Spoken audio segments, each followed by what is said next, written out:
A summer Sunday, 1914. All across Europe, the bells were pealing, calling men and women to church.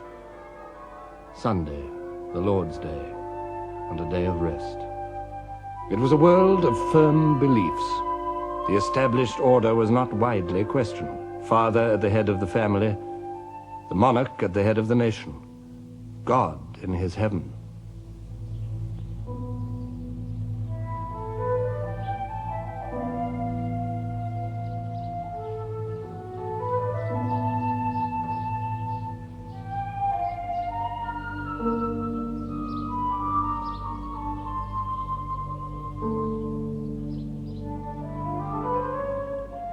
Sunday after church was a day of quiet pleasures. Little Donny daydream cried of Idaho, so now you know. And when you go, you'll see there's something on her mind. Don't think it's you, 'cause no one's gonna kiss that gal but me.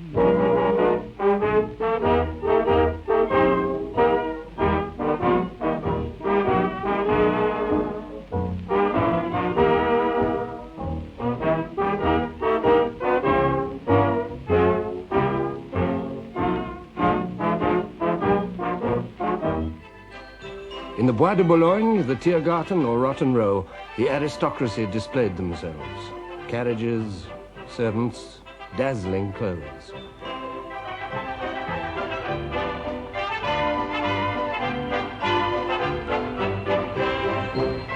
Material progress had marched swiftly in the peaceful decades before 1914. It was a world of novelties, clashing with established ways. Wireless and telephones, motor cars and motorcycles, electric light and electric trains, submarines and airships. A world humming with new energy and power. But under the smiles, the relaxation, it was a world of tensions. The old order, with its economy based on land and its society based on owning land, was in conflict with the new order of industry and teeming cities.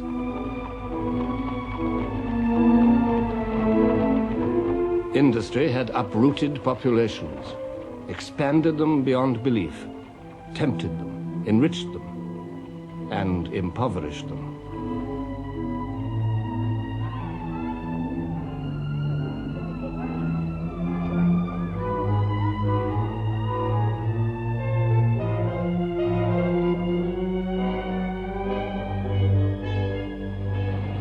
The peace of Europe in 1914 was a fragile thing. On the idle hill of summer, sleepy with the sound of streams, far I hear the steady drummer, drumming like a noise in dreams. In the Germanic empires, lying across the heart of Europe, the clash of old and new was obvious.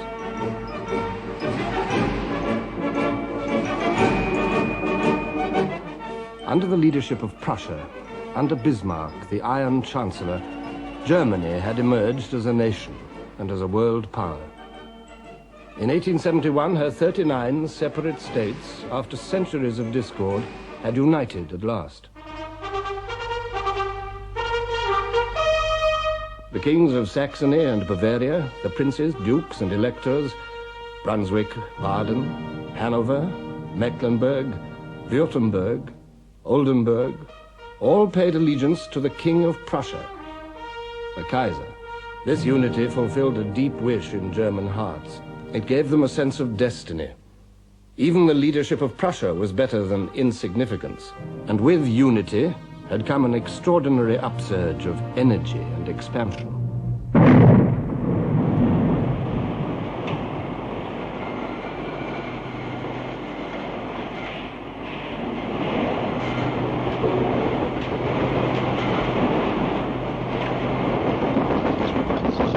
In 1871, there were 41 million Germans. In 1913, there were nearly 68 millions, an increase of more than half. And more than half of them were living in towns and cities. But it was not merely an expansion of population. The foundations of economic strength at the turn of the century were steel and coal.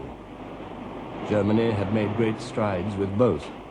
Steel production multiplied by 12 in 30 years. Coal production multiplied by nearly 5 in 30 years. Manufactures multiplied by 4. Exports multiplied by 3. Exports of chemicals multiplied by 3. Exports of machinery multiplied by 5. In 30 years, Germany's share in world trade had risen by a third. Now, in 1914, Germany was, after America, the most powerful industrial nation in the world.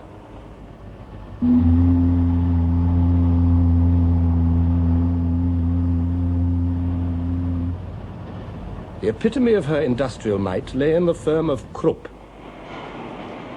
Essen, city of steel, where the first Krupp factory was built, became, by 1902, a great city with its own streets, its own police force, fire department and traffic laws.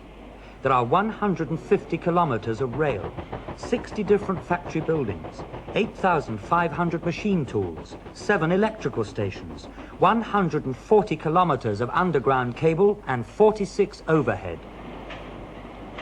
Germany delighted in the prowess of Krupps. When Alfred Krupp died in that year, the Kaiser attended his lavish funeral and called him a German of the Germans.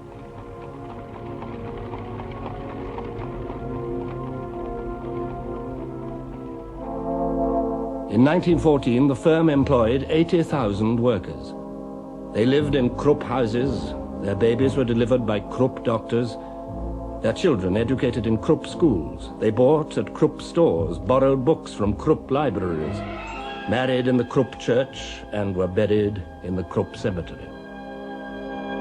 Under Bismarck, Germany had come closer than any other state to modern conceptions of social welfare. German workers enjoyed sickness, accident, and maternity benefits, canteens and changing rooms, and a national pension scheme, before these were even thought of in more liberal countries. Yet the life of the workers was hard. The steel mills operated a 12-hour day and an 80-hour week. Neither rest days nor holidays were guaranteed. In Germany, as in every industrial state, there was poverty and protest. By 1912, the Socialist Party was the strongest party in the Reichstag, the German parliament. But the Reichstag did not rule Germany. The Kaiser ruled Germany through officials whom he personally appointed.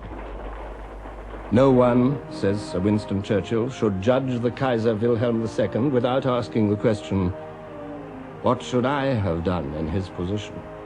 Imagine yourself brought up to believe that you were appointed by God to be the ruler of a mighty nation. Imagine succeeding in your 20s to the prizes of Bismarck's 3 victorious wars. Imagine feeling the magnificent German race bounding beneath you in ever-swelling numbers, strength, wealth, and ambition. And imagine on every side the thunderous tributes of the crowds and the skilled, unceasing flattery of the court. With this background, subjected to these pressures, trying to hide a left arm withered from birth, for 30 years Wilhelm II had vexed and perturbed the peace of Europe, but always short of war. His first public utterance when he came to the throne was addressed not to the people, but to the army. We belong to each other, I and the army. We were born for each other, and will indissolubly cleave to each other. I promise ever to bear in mind that from the world above, the eyes of my forefathers look down on me, and that I shall one day have to stand accountable to them for the glory and honor of the army. These were not empty words. The German Kaiser was also the King of Prussia, and it was precisely for the sake of Prussian strength that the other Germany, the Germany of the merchants, the industrialists, the musicians, the philosophers, had accepted her rule. The Prussian influence was seeping through the whole nation.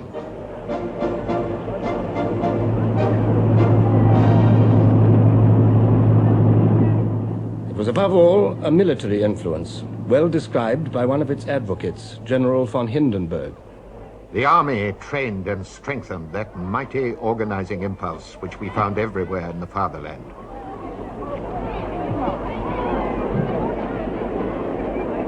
The conviction that the subordination of the individual to the good of the community was not only a necessity but a positive blessing had gripped the mind of the German army, and through it that of the nation.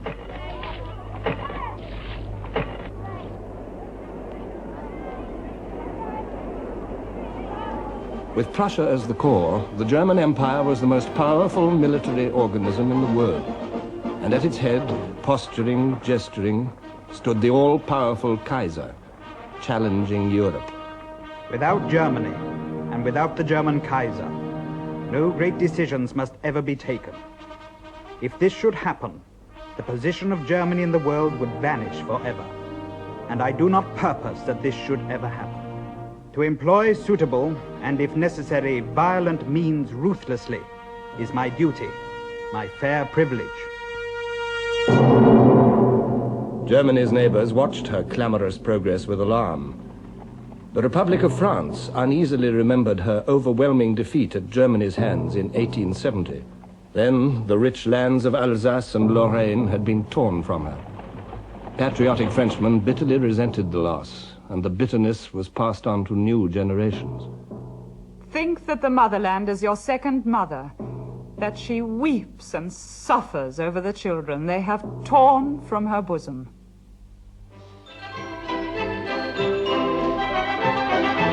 France had her iron, her coal, her industry, but the French were above all tillers of the soil.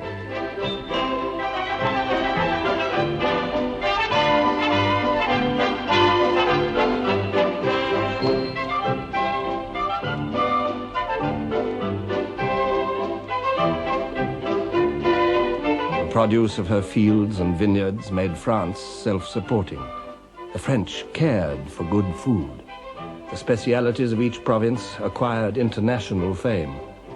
And while the ploughland and pastures of the provinces fed Paris, Paris itself fertilized not only France, but Europe too. The curiosity and enthusiasm of Parisians matched a period which seemed to produce new novelties every day.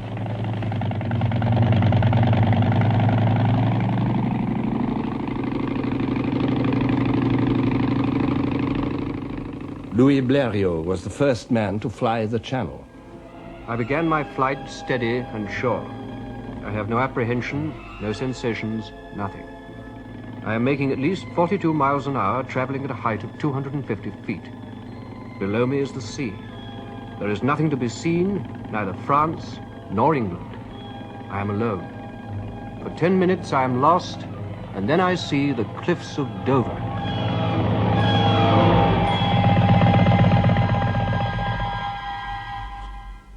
There were flying experiments of another kind, not so successful.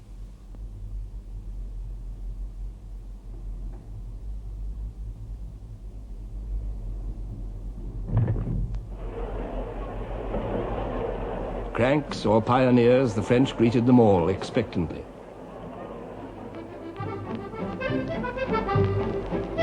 A moving pavement was displayed at the exhibition of 1900. Looking down from it, Paris was truly sovereign of cities, seemliest in sight. The wide, bustling boulevards, the cafes, the Louvre, storehouse of Europe's treasures, the imprisoned sunshine of the Impressionists, the acting of Sarah Bernard, the Moulin Rouge, and the legs of Mistinguett, dinner at Maxime's. Picasso and Matisse were painting. In her quiet laboratory, Madame Curie was discovering radium. Paris was the Mecca of the West. But Paris is not France. The glamour of Paris did not reflect the deepest truths about the French. It encouraged their optimism, but it concealed unrest and violent agitation among the industrial classes, who felt left out of a rising tide of prosperity.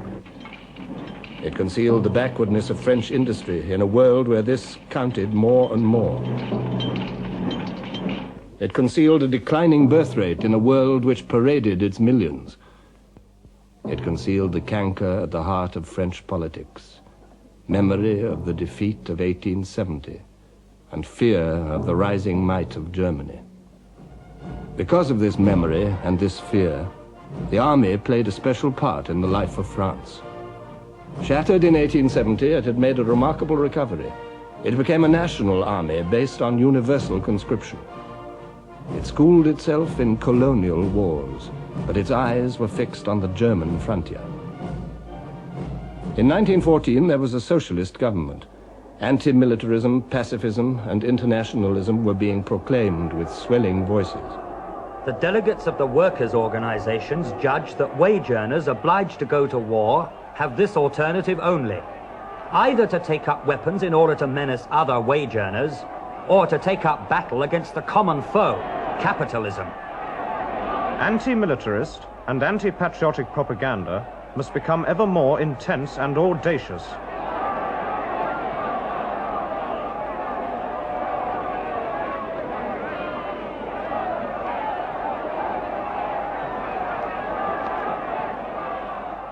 Discordant voices in France, strident voices in Germany. For as Germany pursued the destiny preached by her thinkers, another neighbor took fright. The Germans were not content with military might and industrial supremacy. They still felt cheated. They wanted a place in the sun, an empire. Between 1884 and 1890, German sovereignty was proclaimed over an area more than 4 times larger than Germany herself. And on the pretext of protecting these colonies and her expanding trade, Germany began to build a battle fleet.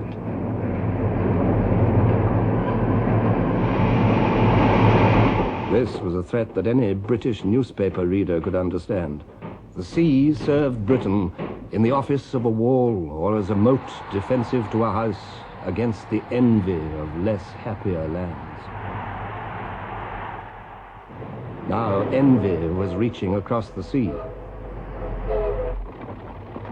Winston Churchill spoke for all Britain when he said, "Our naval power involved British existence. If our naval supremacy were to be impaired, the whole fortunes of our race and empire would perish and be swept utterly away." Britain awoke to the truths of the 20th century. Reality jarred against the romantic image of merry England. Yet the image lived on, reinforced by the royal family in its role of country squire.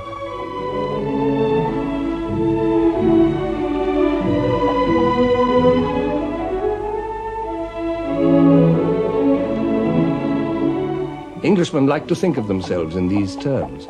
They attached magical virtues to walking over fields.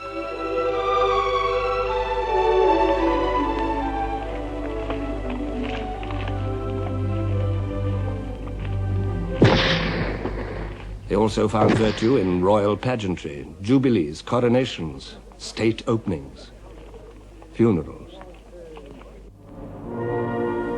The funeral of King Edward VII in 1910 provided a last glimpse of royal Europe in all its panoply.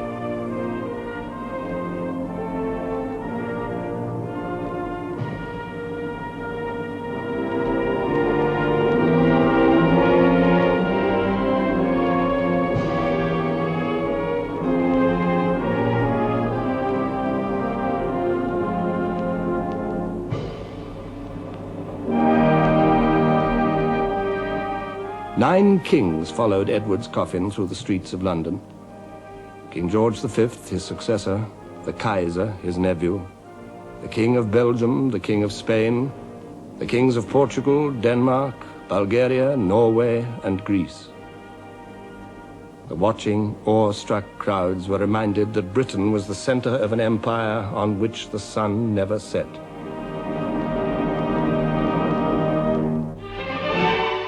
The most glittering jewel of all was India. The great Durbar at Delhi in 1911 seemed to set the seal on British rule. Wearing their purple coronation robes and preceded by attendants carrying peacock fans, yak tails, and golden maces, their majesties took their thrones and faced the tens of thousands of their subjects. King George V wrote in his diary, the most beautiful and wonderful sight I ever saw. I wore a new crown for India, which cost £60,000. The amphitheatre contained about 12,000 people and about 18,000 troops.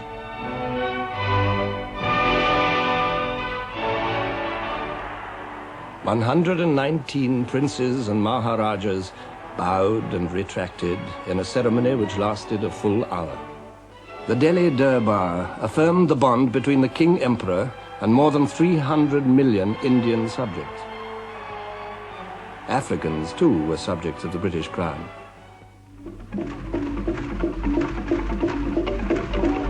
To Cecil Rhodes had come the dream of linking British possessions with a railway from the Cape to Cairo.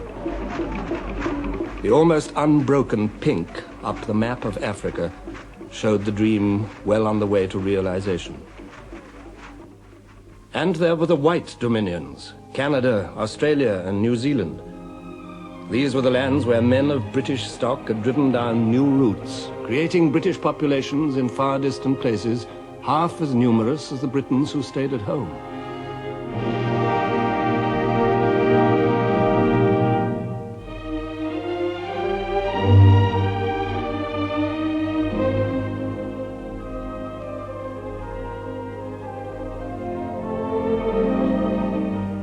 In the British Isles, life for many was a struggle for daily bread.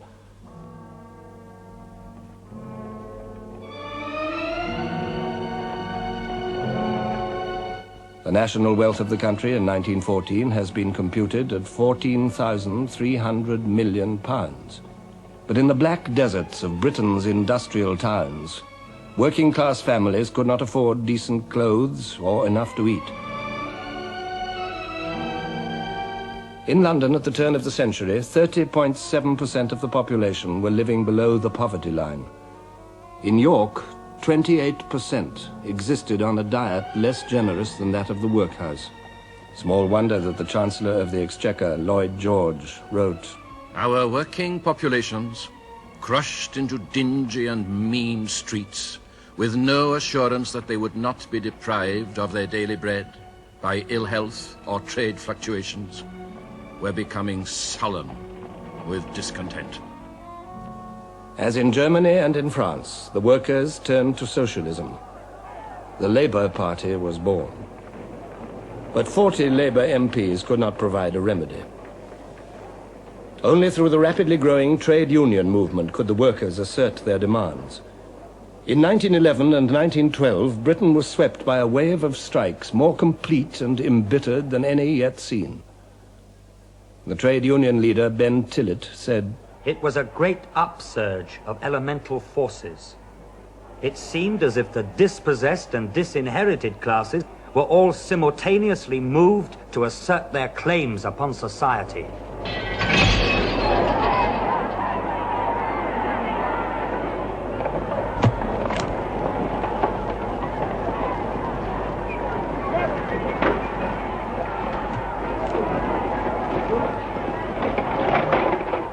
The ruling classes reacted with furious incomprehension.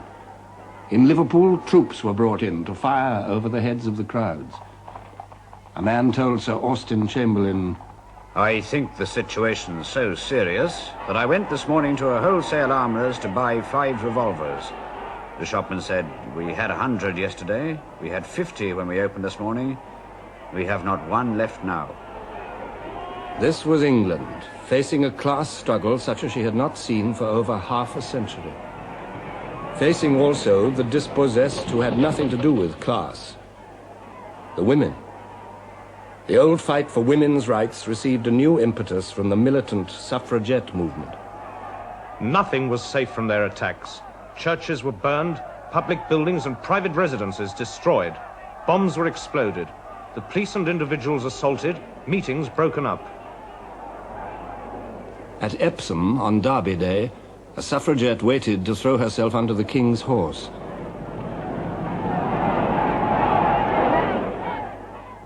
She died of her injuries. Workers and women. There were others, too, whose discontents were coming to a head. Southern Ireland was clamoring for home rule. Her spokesman was Eamon de Valera. The militarist power which has kept Ireland within its grasp for centuries can never be persuaded to let go. If liberty is not entire, it is not liberty. The Irish struggle brought Britain to the very edge of civil war. Poverty and envy, riches and arrogance, ambition and frustration, doubt and demand, these were the tensions of every industrial state. And to them were added the tensions between states themselves. In Britain, alarm grew with the growth of the German fleet just across the water. Public opinion, disunited on almost everything else, was united on the need for battleships. Each launching, whether in Barrow or in Bremen, drove Britain and Germany further and further apart. Even men as sympathetic towards Germany as Lord Haldane could say, Peace was to be preserved, but preserved on what terms? On the terms that the German was so strong by land and sea that he could swagger down the high street of the world, making his will prevail at every turn? In 1908, Lloyd George met the German ambassador. I explained to him that the real ground for the growing antagonism in this country towards Germany was not jealousy of her rapidly expanding commerce, but fear of her growing navy. But the Kaiser did not care. I do not wish for a good understanding with England at the expense of the extension of the German fleet. So, Germany's naval dreams made Britain a potential enemy, just as her military might had kept alive the hostility of France. The two nations were drawn together by Germany's challenge. The Entente Cordiale was forged. By 1914, when King George V paid a state visit to Paris and rode with President Poincaré through cheering crowds, the Entente was 10 years old. In both countries, men welcomed the end of centuries of rivalry. It seemed a good omen for peace. But the security offered by the Entente Cordiale was delusive. For France had another ally, on the other side of Europe, Russia. Britain, in turn, made an agreement with her. Thus, Germany found herself faced with what her statesmen had always most dreaded, encirclement, potential enemies in the West and in the East.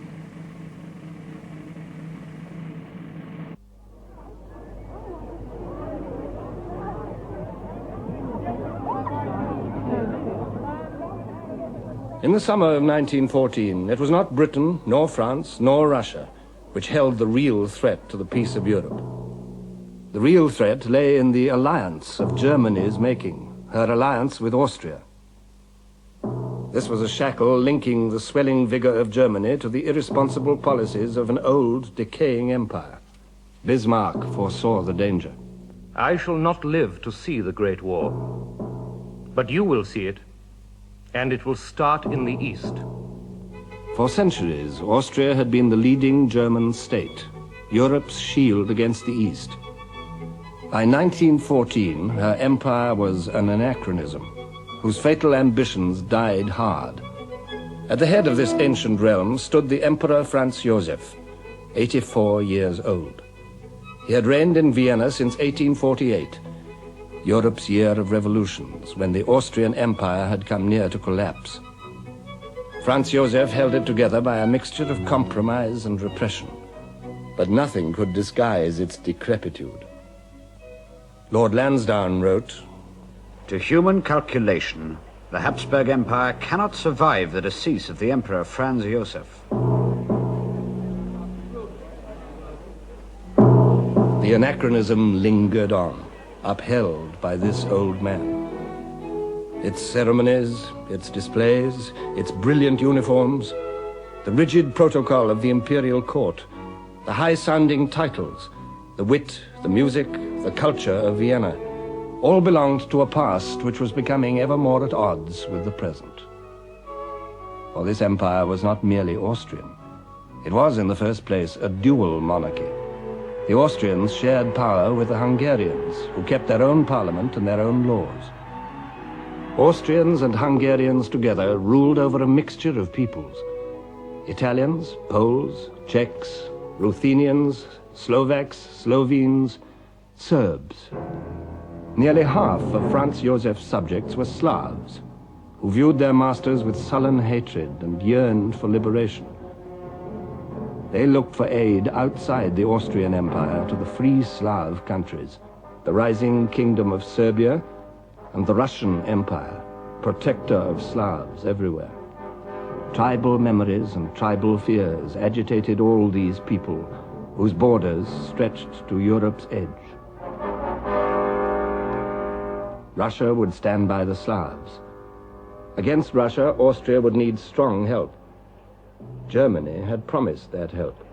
Whatever comes from the Vienna Foreign Office is a command from me.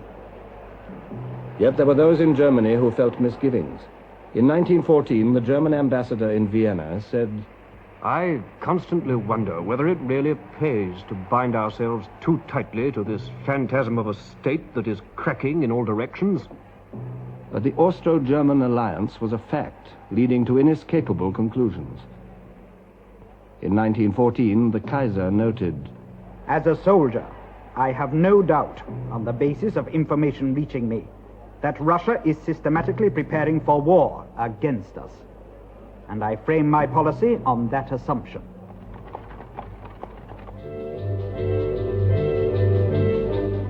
Russia also was a troubled anachronism. The Tsar of all the Russias ruled over countless millions of people.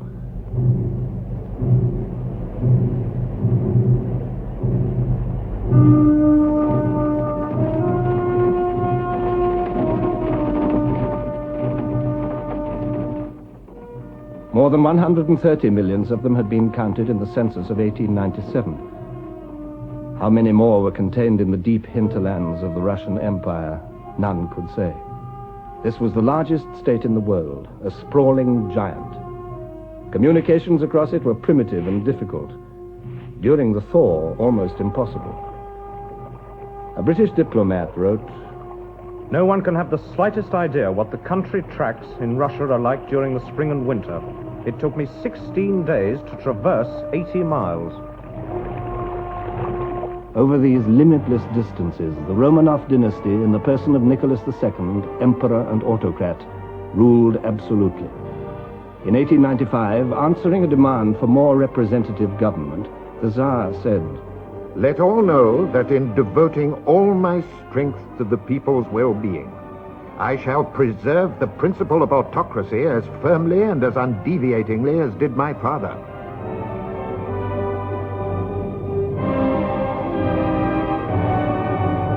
In 1905, Russia suffered humiliating defeat at the hands of Japan. The very foundations of Tsarism were shaken. The peasants, the vast, illiterate masses of Russian people, living on a chancy borderline of famine and ruin, rose in revolution. They found allies in the growing industrial proletariat. But the 1905 revolution was bloodily crushed. In 1906, the principle of autocracy was restated by the Imperial Council more firmly than ever. To the Emperor of all the Russias belongs supreme autocratic power. Submission to his power, not from fear only, but as a matter of conscience, is commanded by God himself. With this imperious rejection of democracy, the regime recklessly tightened the tensions, exasperated the feelings, and embittered the thoughts of the people. There were riots and strikes. A strike in the Lena goldfields was ruthlessly suppressed.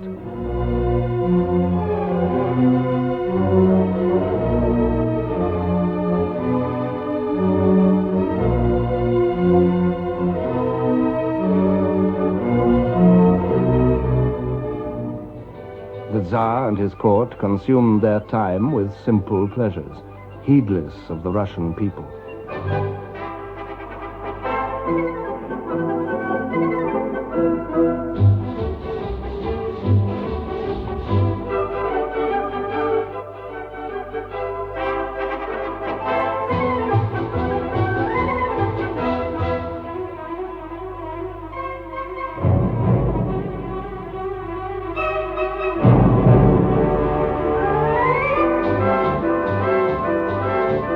Interior tensions were coming to the boil in this pious, passionate, intensely patriotic nation. And as they did so, external tensions also grew. The Balkans, where the Slav lands lay between the scowling frontiers of three crumbling empires, were their point of impact. In 1908, Austria, with outdated ambitions, annexed the Slav territories of Bosnia and Herzegovina on the borders of Serbia. Russia, still weak after defeat by Japan in 1905, let that pass. Then in 1912, the small Balkan kingdoms joined together to inflict a crushing defeat on the Turkish Empire. But they quarreled among themselves. Out of the Balkan Wars of 1912 and 1913, Serbia emerged as the strongest of the Balkan states, an inspiration for all Slavs. Austria watched her inconvenient progress with a jealous, calculating eye. The British ambassador in Vienna reported in 1913, Relations between Austria and Russia are growing worse day by day. Serbia will one day set Europe by the ears and bring about universal war. The French president, Poincaré, came to a similar conclusion. Whatever be the issue, small or great, which may arise in the future between Russia and Germany, it will not pass by like the last. It will be war. In Austria, the issue was clear. The Austrian chief of staff, Konrad von Hotzendorf, said openly, We must crush this viper, Serbia. By 1914, Europeans had learned to live with fear. And fear is the midwife of war. On Sunday, June the 28th, Europe entered upon her final, fatal crisis. The Archduke Franz Ferdinand, heir to the Austrian throne, and his wife were visiting Sarajevo, capital of the recently annexed province of Bosnia. From Serbia, just across the border, a group of Slav terrorists had also come to Sarajevo, pledged to kill Franz Ferdinand. As the Archduke and his wife took their departure, one of these terrorists, a Slav schoolboy called Gavrilo Princip, fired 2 pistol shots. They hit Franz Ferdinand and his wife. A quarter of an hour later, both were dead. The peace of Europe died with them.